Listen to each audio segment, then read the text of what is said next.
नमस्कार दोस्तों। आपने एक चीज़ देखा होगा कि मेरा जो योगी जी के साथ प्यार है वो अटूट है और मैं तो वेट कर रहा हूं कि कब योगी मॉडल पूरे भारत में इंप्लीमेंट हो।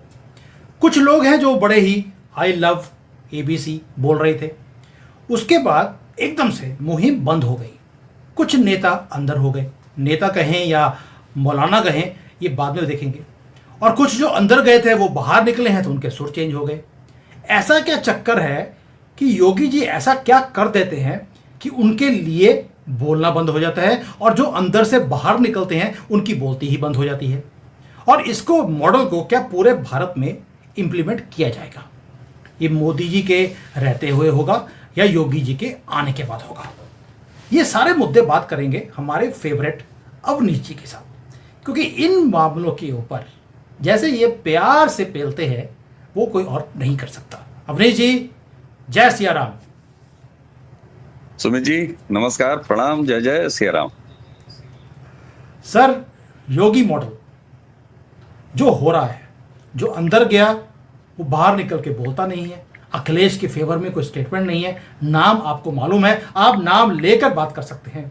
और जो अंदर गए हैं उनके लिए कोई खड़ा ही नहीं हो रहा। इवन कि हमारा बिका हुआ मीडिया और बिके हुए जजेस भी उसकी फेवर में कोई स्टेटमेंट नहीं दे रहे।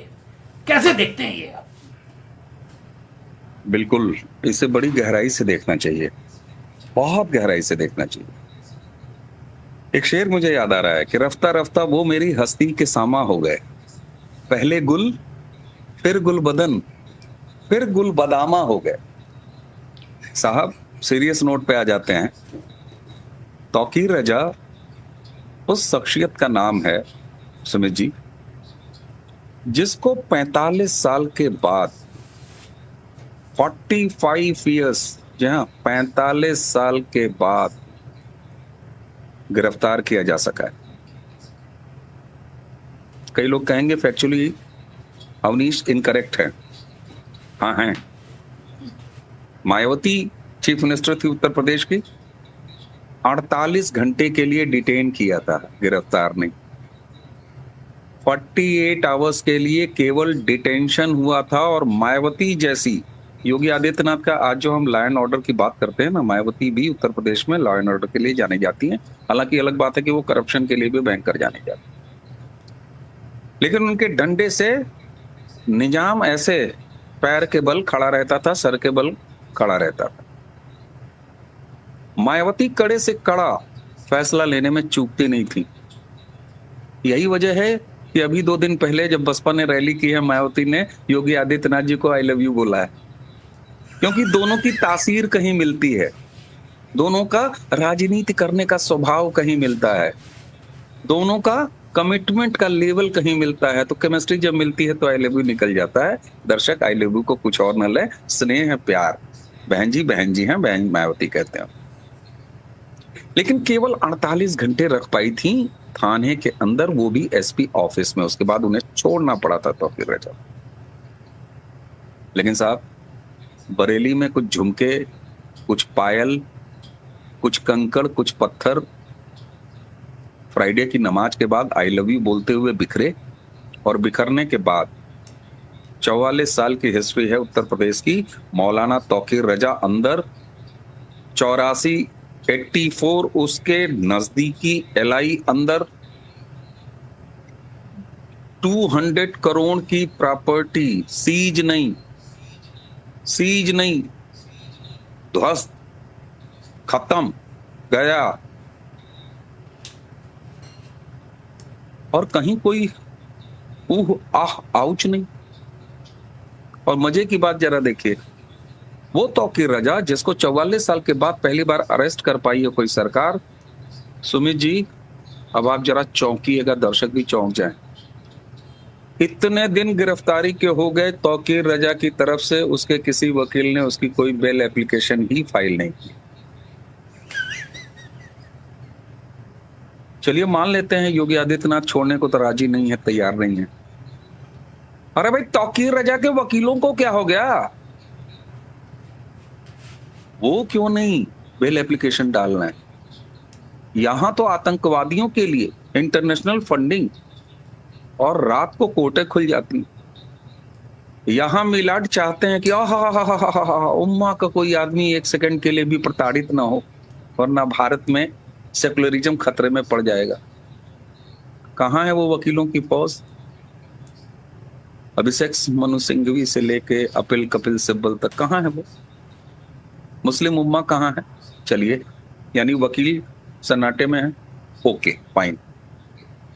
पॉलिटिशियन तो कभी सन्नाटे में नहीं होते ना, उनको तो होना भी नहीं चाहिए, उनको तो लाउड एंड क्लियर होना चाहिए। राहुल गांधी कांग्रेसी इकोसिस्टम तौकीर रजा को लेके आज तक एक भी बाइट, नीलबटा सन्नाटा। ऐसा लग रहा है जैसे कांग्रेस, प्रियंका वाड्रा, राहुल गांधी, उनका पूरा इकोसिस्टम तौकीर रजा नाम के किसी जंतु को जानता ही नहीं।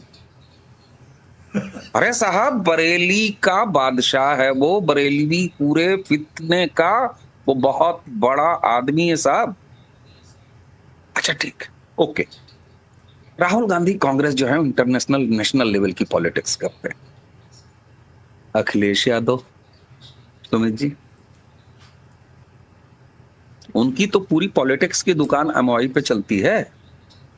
मुस्लिम एंड यादव, मुसलमानों के लिए तो उनका दिल, जिगर, फेफड़ा, गुर्दा सारा कुर्बान होता है। समाजवादी की तो पूरी राजनीति, अखिलेश यादव का तौकीर रजा के प्रति मोहब्बत कोई नहीं। नहीं सर, एक स्टेटमेंट आया था कि तौकीर राजा को अभी एनकाउंटर में मार दिया जाएगा। मुझे लगता है इसी डर में कोई स्टेटमेंट नहीं आ रहा कि अगर स्टेटमेंट उसकी फेवर का आया, अगर वो कोई उसकी फेवर का स्टेटमेंट आए। सुमित जी, इसको आप फेवर कहते हैं? अरे अखिलेश यादव मरवाना चाहते हैं तौकीर रजा को। योगी जी को अगर याद नहीं आ रहा होगा कि इसका इनकाउंटर भी किया जा सकता है, तो अखिलेश यादव ने ये कह के ये कहा है कि मामला निपटा दो महाराज। मैं तो इसको ऐसे देखता हूं, ये बताइए, कोई किसी के प्राण बचाना चाहता है तो ये कहेगा कि ये इसके साथ जहर खुरानी हो सकती है? अरे वो ये कहेगा ना कि इसको अच्छी दवाएं दो यार, इसको अच्छे हॉस्पिटल में ले जाओ यार। सवाल अब ये होता है साहब कि तौकीर रजा के साथ ऐसा कैसे हो पा रहा है? 84 जो एलाइज हैं, उनके लोग भी उनकी बेल एप्लीकेशंस क्यों नहीं लगा रहे हैं? तौकीर रजा को छोड़ दी, कोई पूछ क्यों नहीं रहा है कि 84-85 लोग इतने दिनों से गिरफ्तार हैं, उनकी 200 करोड़ की संपत्तियां नेस्त नाबूद कर दिया, और उसके बाद योगी आदित्यनाथ कहते हैं कि गजवाए हिंद का सपना अगर देखोगे तो जहन्नुम का टिकट रसीद करा दिया जाए। इतना उत्पीड़न कथित रूप से, और इतना सन्नाटा। उसकी वजह मैं आपको बता रहा हूं। बरेली मॉडल उत्तर प्रदेश को लेबोरेटरी बना के पूरे भारत को जलाने की वो बड़ी महासाजिश थी, जिसको बेनकाब किया है योगी आदित्यनाथ की सरकार ने। जिस समय ये ऑपरेशन, अब मैं शब्द ऑपरेशन इस्तेमाल कर रहा हूं, सुमित जी आप गंभीरता समझ सकते हो जब ऑपरेशन शब्द में इस्तेमाल कर रहा हूं।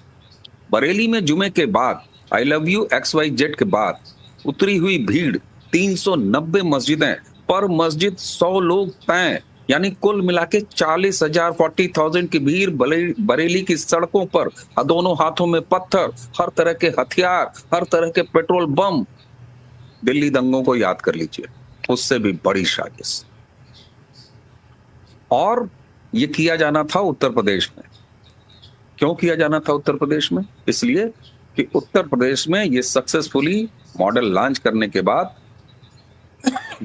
भारत को तोड़ने वाले, भारत को दंगे में झोंकने वाले ये मैसेज दे सकें पैन इंडिया कि हमने यहां करके दिखा दिया है, अब मैदान खुला है, पूरे भारत को जला डाला। आप सोचिए, अगर 24 घंटे भी बरेली का मॉडल बरेली में एग्जीक्यूट हो गया होता तो कितना समय लगता उत्तर प्रदेश के और शहरों में दंगा फैलने में, क्योंकि तैयार ये हमेशा रहते हैं, इनके घरों पर पत्थर हमेशा रहते हैं, इनके पास हथियार हमेशा रहते हैं, ये दंगाई हैं।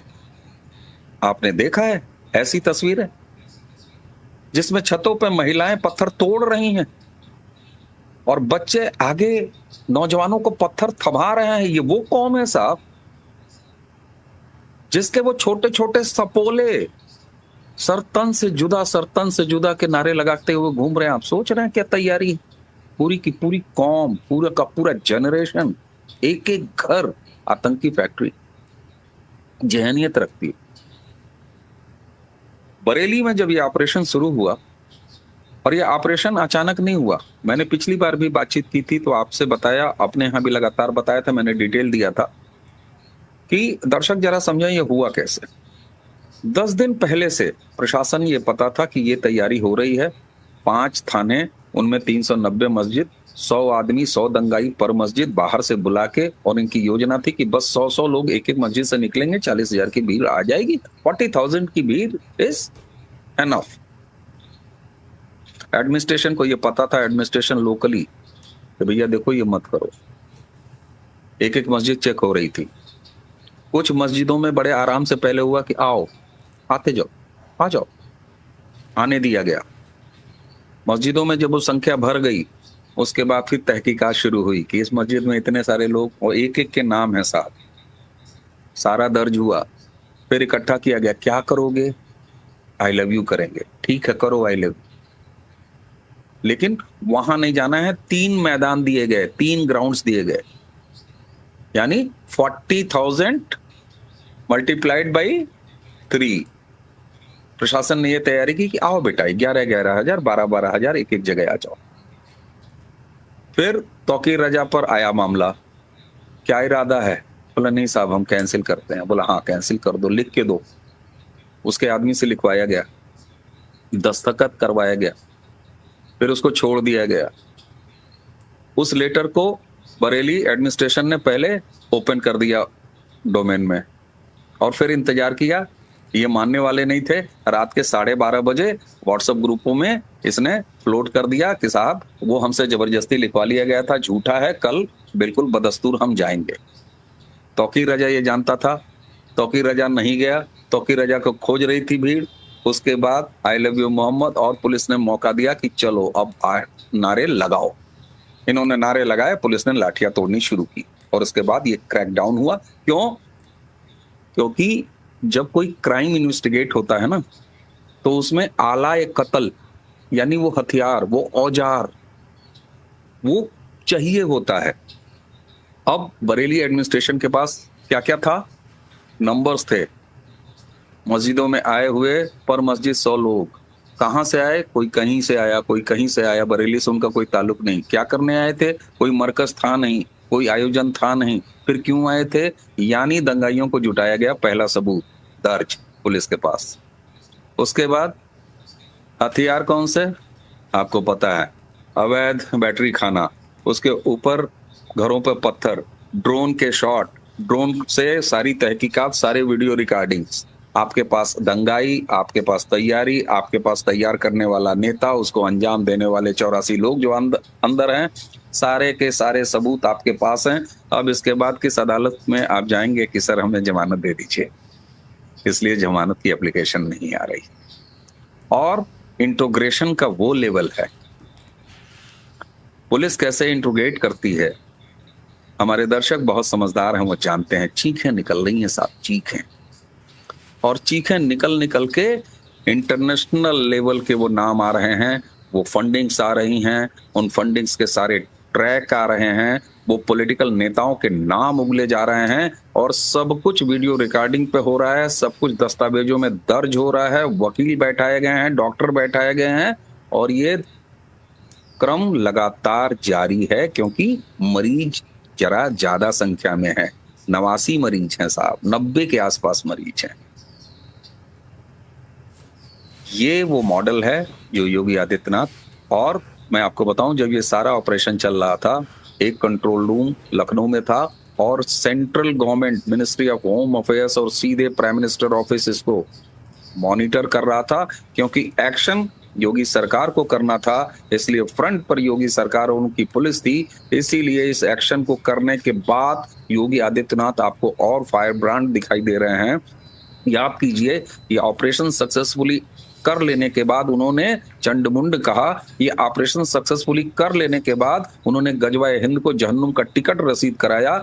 ये कर लेने के बाद ऑपरेशन सक्सेसफुली उन्होंने कहा, एक मौलाना था कहता था कि या वाह, यानी मौलाना का काम वो लगा चुके थे, उसके कारिस्तानी का काम लगा चुके थे। हमें ईश्वर का धन्यवाद देना चाहिए और अपनी दोनों उंगलियों को हम तमाम भारतीयों को प्रणाम कर लेना चाहिए, खासतौर से उत्तर प्रदेश। आज उत्तर प्रदेश ने पूरे भारत को बचा लिया है जलने से। आज पूरा भारत जल रहा होता, मजहबी दंगों में जल रहा होता, और यही गिद्ध राहुल गांधी तब खामोश नहीं होता, यही अखिलेश यादव तब खामोश नहीं होता। आप समझ रहे हैं अब बरेली में क्या हुआ है? बरेली में झुमका नहीं, बरेली में हाइड्रोजन बम को डिफ्यूज किया है योगी आदित्यनाथ की सरकार। बिल्कुल सही कह रहे हैं कि हाइड्रोजन बॉम्ब था जिन्होंने रखा हुआ था, उसको डिफ्यूज किया है।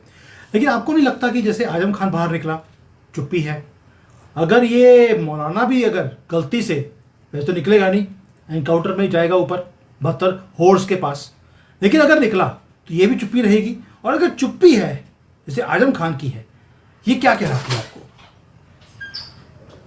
देखिए, मैं एक बात कहता हूं सुमित जी कि 2014 से इस देश में जो एक कल्चरल रेवोल्यूशन आया, उसके बाद से दो चीजें हुई हैं। मुस्लिम वोट बैंक नाम की चिड़िया को आपने न्यूट्रलाइज कर दिया है 2014 से।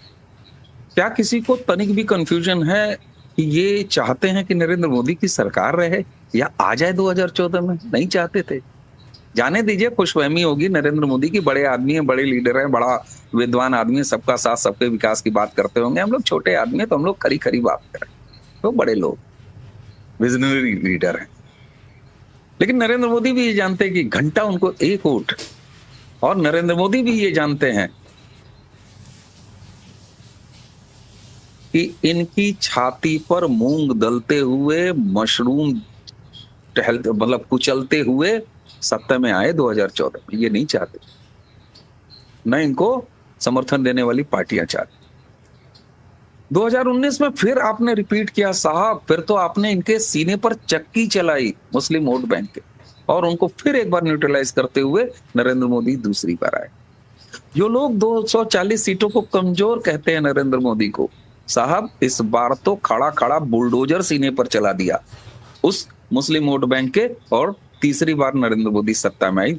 हटाइए 240 सीट, अंतिम परिणाम क्या है? नरेंद्र मोदी 3.0 पूरी मजबूती से चल रहा है ना।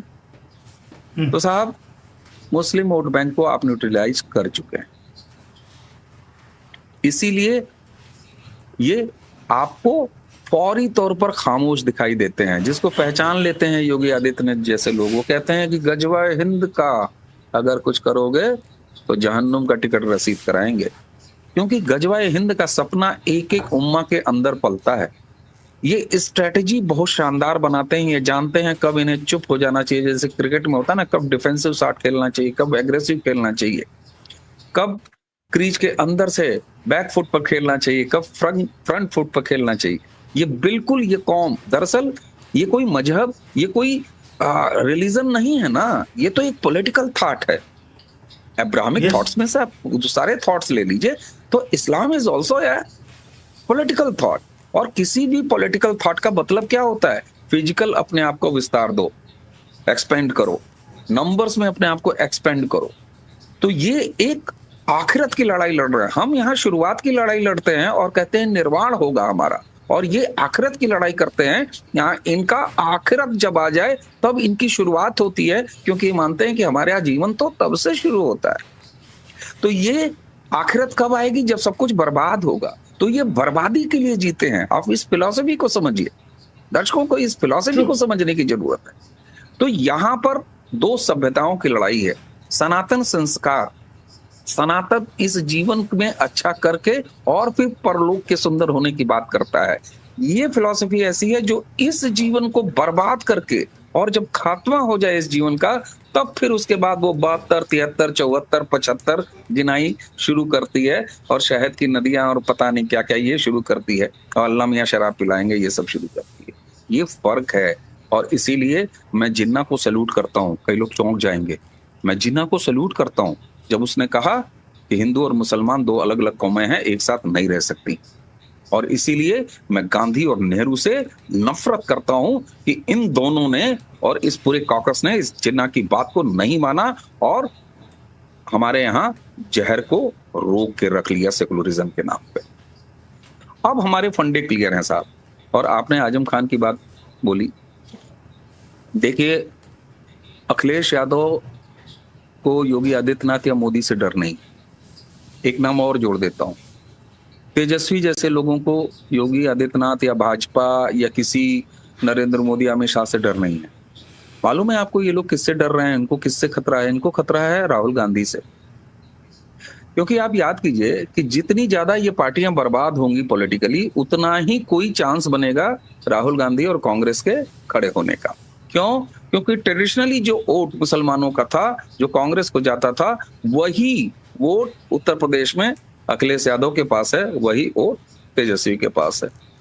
आप देख रहे हैं राहुल गांधी ने तेजस्वी का पूरा कैरियर ही बर्बाद कर दिया, चुनाव को जहन्नुम में पहुंचा दिया, अपनी यात्रा ऊट पटांग दुनिया भर के काम करके। यही काम वो अखिलेश यादव के साथ कर रहे हैं। इसलिए राहुल गांधी से लड़ने के लिए आजम खान को बाहर निकाल के शुद्ध बना के, ये वही आजम खान है जिसने कहा था भारत मां डायन है, और आज वो भारत है जिसमें डायन कहने वाले एक दूसरे नेता की गिरफ्तारी हो गई और आजम खान की गिरफ्तारी तब नहीं हो पाई। आज तौकीर रजा को एक मॉडल बनाया जा रहा है। उसने बरेली को एक मॉडल बनाने का प्रयास किया था, अब तौकीर रजा को एक मॉडल बनाया जा रहा है और कहा जा रहा है कि इस जैसा बन के दिखाओ। और मजा देखिए साहब, बटोगे तो कटोगे का रिवर्स कहाँ फिल्म रिलीज हो रही है, देवबंद वर्सेस बरेलवी। तालिबान के एक साहब आए हुए हैं, हम तालिबान गवर्नमेंट को रिकॉग्नाइज नहीं करते, लेकिन उसके सो कॉल्ड फॉरेन मिनिस्टर को दूल्हा बना के टहलाया है साहब।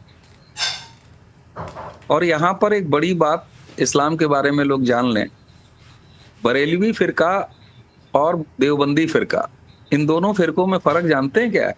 ये जो आई लव यू XYZ था, इसको बरेलवी मानते हैं, अकोमोडेट करते हैं, क्योंकि वो मजारों को मानते हैं। वो एक तरह से आप कह सकते हैं वो मूर्ति पूजक जैसे होते हैं, उनको मान्य है। देवबंदी ये नहीं मानता, और इसीलिए आई लव यू XYZ ज्यादा स्प्रेड नहीं हुआ बरेली के अलावा। क्यों? क्योंकि देवबंदी उसको नहीं मानते, और आप उस देवबंदी के दूल्हे को लाके यहाँ पर घुमा रहे हैं। इसे कहते हैं कांटे से कांटा निकालना साहब। इसलिए आजम खान खामोश हैं और अखिलेश यादव के साथ से फोटो खिंचा रहे हैं साहब। क्या बात है, क्या बात है। और लोग गाली निकाल रहे थे योगी जी को, मोदी जी को, कि आपने तालिबान के इतने बड़े लीडर को बुला लिया जहां पर लेडीज को भी आने की इजाजत नहीं थी, प्रेस रिपोर्टर्स को बाहर निकाल दिया, वहां पर सारी अपोजिशन लगी है कि लेडीज की अपमान कर दिया है मोदी जी ने इस तालिबान वाले को बुलाकर। जब फिर तो डालते थे, और आज बाद में उसने केवल थर्ड जेंडर को छोड़ के बाकी सबको बुलाया, सवाल भी पूछे, वो भी वीडियो आ गए।